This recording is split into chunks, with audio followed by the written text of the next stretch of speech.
In this guide, I'm going to show you guys how to share your account on Crunchyroll. Let's get started. First, open the Crunchyroll app or visit the Crunchyroll website and sign into your account. If you want to share your account with a family member or someone you trust, you will need to provide them with your Crunchyroll account credentials so they can sign in on their own device.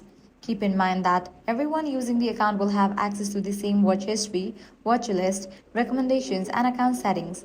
Crunchyroll does not currently offer separate user profiles like some user streaming services, so all activity is shared across the account. If you have a premium plan, multiple people may be able to stream at the same time depending on your subscription and Crunchyroll's current device and streaming limits. Be sure to check the details of your plan if you expect multiple users to watch simultaneously. For your account security, only share your login information with people you trust. Avoid sharing your password publicly and consider using a strong, unique password for your Crunchyroll account. So that's it. This way you are able to share your Crunchyroll account. If this guide helped you out, do not forget to like, share, and subscribe.